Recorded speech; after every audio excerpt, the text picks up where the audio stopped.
Alexander Hayes was done with blind dates. The successful CEO had endured 12 failed attempts in 6 months, and tonight's dinner was supposed to be his last, until the woman sitting across from him smiled gently and said, "You once helped my daughter. You don't remember, do you?" At 43, Alexander had everything money could buy: a penthouse in Manhattan, a company worth billions, cars that turned heads. But he didn't have someone to share it with. His assistant, Margaret, had been setting him up on blind dates for months, insisting that work couldn't be his only companion forever. Just one more. Margaret had pleaded that morning. "Her name is Sarah. She's a nurse. I think you'll like her." Alexander had sighed, agreed, and now sat in an upscale Italian restaurant in Midtown. Checking his watch for the third time, he'd give her 10 more minutes, then leave. He had quarterly reports to review anyway. When Sarah arrived, Alexander stood out of politeness. She was in her late 30s, with kind eyes and a warm smile. She wore a simple blue dress, nothing flashy, and carried herself with a quiet grace that felt different from the other women he'd met. "Alexander?" she asked, approaching the table. "Sarah, please sit." He pulled out her chair, noticing how nervous she seemed. Her hands trembled slightly as she placed her purse on the empty seat beside her. They ordered wine, made polite conversation about the weather, the restaurant, how Margaret was a relentless matchmaker. Sarah laughed softly at his jokes, but there was something in her eyes, a depth, a knowing, that made Alexander feel like this wasn't just another blind date. About 15 minutes in, after the appetizers arrived, Sarah set down her fork and looked at him with an expression that was both grateful and sad. "Alexander, I need to tell you something before we go any further."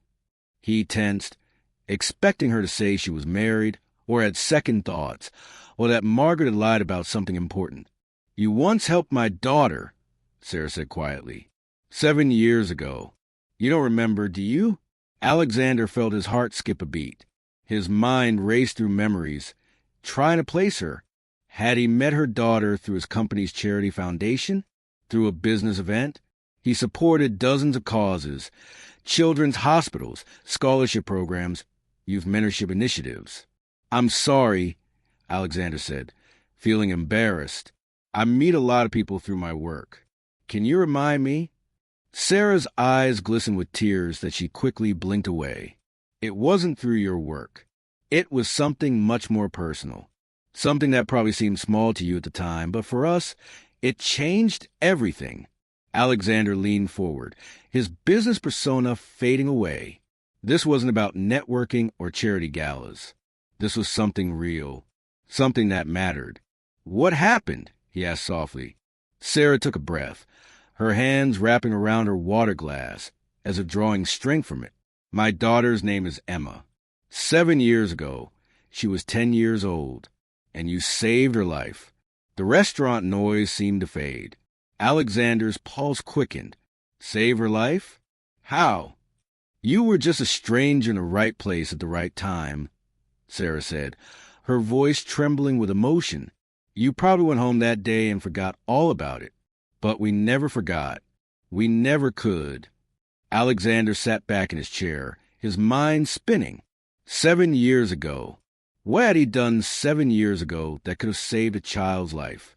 "I'm sorry," he said again, frustration creeping into his voice. "I really don't remember. Can you tell me what happened?" Sarah smiled through her tears. "Let me take you back to that day. To the subway platform on a rainy Tuesday afternoon in March, the day you became our family's hero without even knowing it." And as she spoke, Alexander's mind drifted back through the years, searching for a memory he'd buried beneath countless board meetings and business deals, a memory that was about to change everything he thought he knew about himself. Sarah's voice was steady as she began to tell the story, but Alexander could hear the emotion beneath every word. It was March 12th, 2017, a Tuesday. It had been raining all day, that cold, miserable spring rain that makes everything gray. Emma and I were coming home from her doctor's appointment. She'd been sick for weeks, and we'd just gotten good news that it was only a bad case of bronchitis. nothing serious. Alexander closed his eyes. Try to remember. March 2017. He would have been 36, still building his company, working 14-hour days. He'd taken the subway everywhere back then, before the company went public, and the money changed everything. We were on the Lexington Avenue line platform, Sarah continued. It was crowded. Rush hour. Emma was tired from all the tests at the doctor's office, and I was distracted, worried about paying the medical bills. We were standing near the edge of the platform, waiting for the train. Alexander felt something stirring in his memory. The subway. A rainy day. Crowds of people. Emma had her backpack on, Sarah said, her voice tightening. It was too big for her, one of those overstuffed school bags. I'd been meaning to get her a smaller one, but money was tight. I was working double shifts at the hospital just to keep us afloat after my husband left. She paused, taking a sip of water. Alexander remained silent, sensing she needed to tell this at her own pace. The train came around the corner, Sarah continued. Everyone started pushing forward, trying to get closer to where the doors would open. The crowd surged. And Emma, my baby, she stumbled. Her backpack was too heavy. It pulled her backward toward the edge. Alexander's breath caught. He could see it now, like watching a movie in his mind. The crowded platform, the rain outside, the rumble of the approaching train. She fell, Sarah said, tears streaming down her face now. She fell backward, right off the platform, onto the tracks. The train was maybe 30 seconds away. Alexander's hand went to his mouth. He remembered. Oh, God, he remembered. I screamed, Sarah said. I started to jump down after her, but someone grabbed me. Everyone was yelling. Emma was crying on the tracks, trying to climb back up, but the platform was too high, and the train kept coming. Alexander remembered the chaos, the mother's scream, the little girl on the tracks with her oversized backpack, the terror in her eyes. And then you appeared, Sarah said, looking at Alexander with such gratitude that he felt his chest tighten. You didn't hesitate. You didn't think about the danger or whether you'd make it. You just jumped. Alexander remembered the jump, remembered the fear, remembered thinking he might not make it back up in time. You grabbed Emma and lifted her up to the platform, Sarah said. Other people pulled her to safety. But you were still down there. The train was so close. Everyone was screaming for you to climb up. Alexander could feel it now. The adrenaline, the desperation, the hands reaching down to pull him up as the train's horn blared. You made it up with maybe 5 seconds to spare, Sarah said. The train rushed past, and everyone was yelling and crying. I grabbed Emma and held her, checking to make sure she was okay. She was scraped and bruised but alive. Because of you. I remember, Alexander whispered. I remember her eyes. She was so scared. When I turned to thank you, Sarah continued, you were already gone. Someone said you'd mentioned being late for a meeting. You just disappeared into the crowd like it was nothing, like you hadn't just risked your life to save my daughter. Alexander shook his head. The memory fully formed now. I had a meeting with investors. I was soaked from the rain, and my suit was ruined from the tracks. I went home to change, and then went straight to the meeting. I never thought about it again. I thought about it for a few days, wondering if the girl was okay. But then life moved on, and I forgot. We didn't forget, Sarah said firmly. Emma talked about the man who saved her every day for months. She called you her angel. I tried to find you. Asked the transit authority if they had security footage, posted in local groups online. But we had no name, nowhere to track you down. You just vanished. How did you find me now?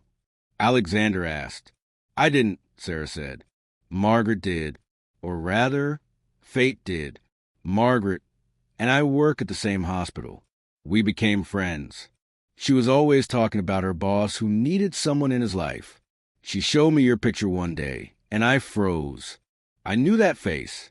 I'd seen it in my nightmares and my prayers for 7 years. So this blind date wasn't really blind, Sarah admitted. At least not for me. I told Margaret who you were, what you'd done. She couldn't believe it. She said you'd never mentioned saving anyone, that you probably didn't even remember.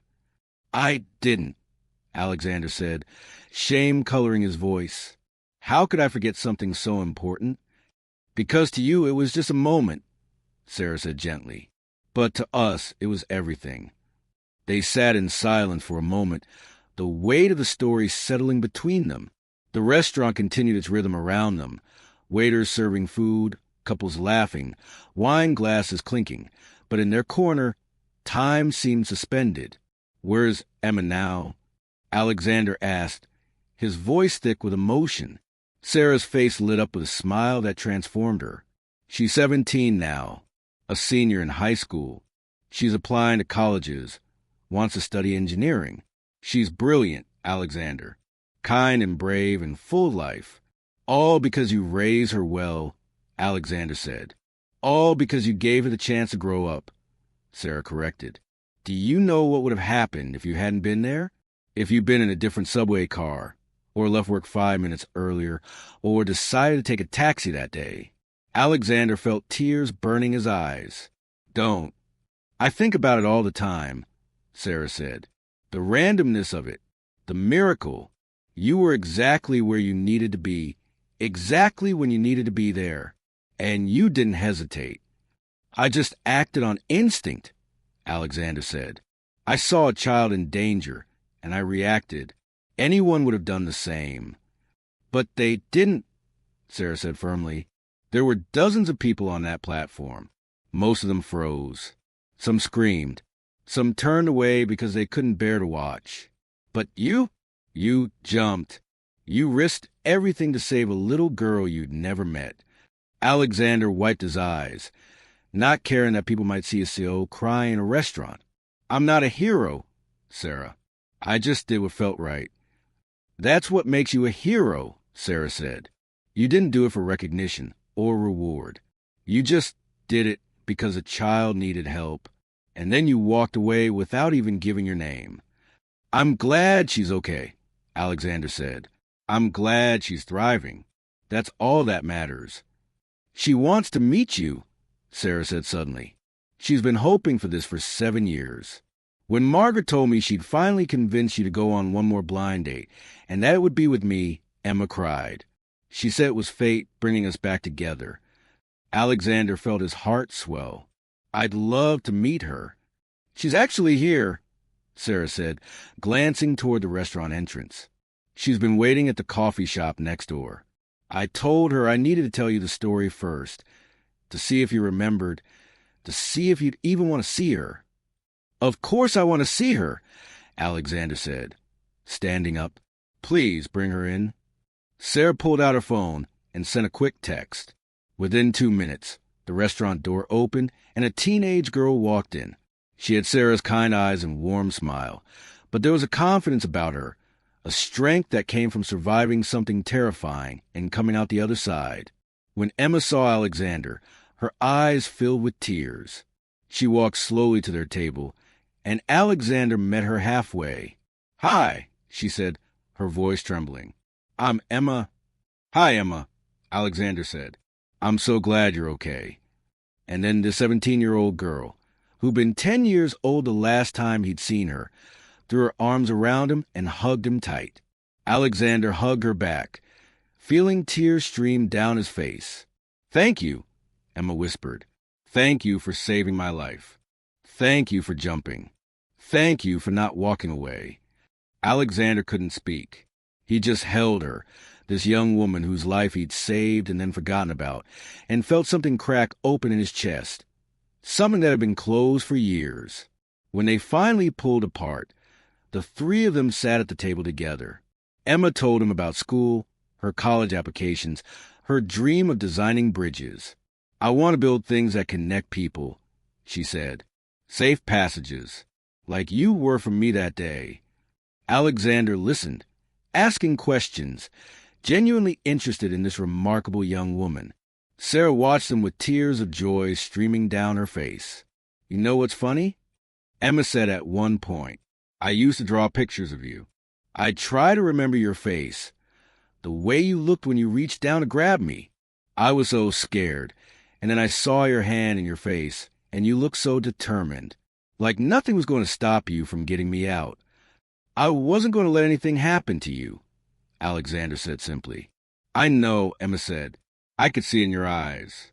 Even at 10 years old, I knew I was safe because you were there. As the evening went on, they ordered dessert and coffee, and the conversation flowed naturally. They talked about everything: Emma's favorite teachers, Sarah's work at the hospital, Alexander's company, and what he did. Do you ever think about that day? Emma asked him. I do now, Alexander admitted. And I think I will for the rest of my life. Not because of what I did, but because of who you've become. That's the real miracle, not the rescue, but what you've done with the life you were given. Emma smiled. I try to live it well. For you, for my mom, for everyone who believed in me. You're doing an amazing job, Alexander said. 6 months later, Alexander stood in front of a crowd at a youth center ribbon-cutting ceremony. He'd partnered with Sarah and Emma to create the Second Chance Foundation, an organization dedicated to helping young people who'd survived traumatic events. Emma stood beside him, now 18 and headed to Columbia University in the fall on a full scholarship. She'd written her college essay about the day she fell on the subway tracks and the stranger who saved her. The essay had gone viral when a college counselor shared it online, and suddenly, Alexander's anonymous act of heroism was national news. He hadn't wanted the attention, but Emma convinced him that their story could inspire others to act, to help, to be present in moments of crisis. We're not here to celebrate me, Alexander said into the microphone. We're here to celebrate the thousands of everyday heroes who choose kindness over convenience, action over fear, connection over isolation. As he spoke, he caught Sarah's eye in the crowd. They'd been dating for 4 months now, taking it slow, building something real. She'd shown him what he'd been missing, not just romantic love, but purpose beyond profit, meaning beyond money. 7 years ago, I jumped onto subway tracks without thinking. Alexander continued. I didn't do it for recognition. I did it because a child needed help. And in saving her life, I had no idea she'd eventually save mine. He paused, emotion thick in his voice. I'd spent years building a successful company, making money, achieving goals. But I'd forgotten why any of it mattered. I'd forgotten that our legacy isn't measured in dollars or deals, but in the lives we touch and the moments we show up. Emma squeezed his hand, and Alexander felt grateful tears blur his vision. After the ceremony, families filled the youth center. Children laughing, parents cry with relief that there was finally a place designed to help kids heal from trauma. Emma gave tours, her face glowing with pride. She's going to change the world, Alexander said to Sarah as they watched Emma interact with shy 10-year-old girl. She already is, Sarah replied, because you gave a chance. We gave her the chance, Alexander corrected. You raised her. You made her who she is. And you showed her that strangers can be heroes, that people care, that life is worth fighting for. Sarah took his hand. You showed me that too. Alexander pulled her close. I spent so many years thinking success meant building the biggest company, making the most money, reaching the top. But meeting you and Emma again, it made me realize I had it all backward. What do you mean? The moment that defined my life wasn't closing a major deal or going public with my company. It was the 2 seconds I spent deciding to jump onto those tracks. That's who I really am. Or who I want to be. Sarah kissed his cheek. You've always been that person. You just forgot for a while. That evening, after the center closed, the three of them sat on the front steps, watching the sunset paint the New York skyline in shades of orange and pink. I'm going to miss you when you leave for college, Alexander said to Emma. You're not getting rid of me that easy, Emma laughed. Besides, Columbia's only an hour away. I'll visit all the time. Someone has to make sure you're treating my mom right." They all laughed, and Alexander felt a contentment he'd never experienced before. He had Sarah, he had Emma, and he had purpose. He'd finally found what money could never buy. A family, not by blood, but by choice and circumstance and fate. "Can I tell you something?" Emma said, turning serious. "That day on the tracks, right before you grabbed me, I thought I was going to die. And in that split second, I was so sad because I thought I'd never get to do all the things I dreamed of, never graduate high school, never go to college, never fall in love, never make a difference." She looked at Alexander with tears in her eyes. "But you gave me all of that. You gave me 17 extra years so far, and hopefully 70 more. Every good thing that happens to me, it's because you jumped." Alexander shook his head. "Every good thing that happens to you is because you're an incredible person who works hard and cares deeply. I just made sure you got the chance to show the world who you are." "You did more than that," Sarah said softly. "You taught us that kindness matters, that showing up matters, that being present in someone else's crisis can change everything." As darkness fell over the city, Alexander thought about the man he'd been 7 years ago, rushing to a meeting, soaked from the rain, annoyed about his ruined suit. That man had jumped onto subway tracks and saved a child, then forgotten about it because it seemed insignificant compared to his business deals. Now, he understood that moment had been the most significant of his entire life, not because it made him a hero, but because it connected him to something larger than himself, to the fragile, beautiful truth that we're all here to help each other survive, to show up when it matters, to jump when someone needs us to jump. Alexander looked at Sarah and Emma, his found family, and felt overwhelmed with gratitude. He'd thought that blind date was going to be his last attempt at finding connection. Instead, it had reconnected him to the best version of himself. "Thank you," he said to both of them, "for finding me, for reminding me who I really am." "Thank you for jumping," Emma said simply. And in that moment, Alexander understood the most profound truth of his life. We're not defined by the money we make or the titles we earn. We're defined by the split-second decisions we make when someone needs help, by the choice to jump or walk away, by the willingness to risk everything for someone we don't even know. That's not just heroism. That's humanity at its finest. And as Alexander sat on those steps with the two people who become his whole world, he realized something beautiful. 7 years ago, he'd saved Emma's life. But tonight, finally, he understood that she'd save his right back by helping him remember that the only legacy worth leaving is the one written in the hearts of the people we've helped. Sometimes, life brings back the people we've forgotten, not to remind us of who we were, but to show us who we're meant to become. And sometimes, the greatest reward for doing good isn't recognition or fame. It's the quiet miracle of being found by the lives you've touched and discovering that in saving them, you somehow saved yourself. If this story touched your heart, don't forget to like this video. It helps us share more beautiful stories like this one. Subscribe for more emotional stories about love, kindness, and fate. And tell us in the comments, do you believe everything happens for a reason?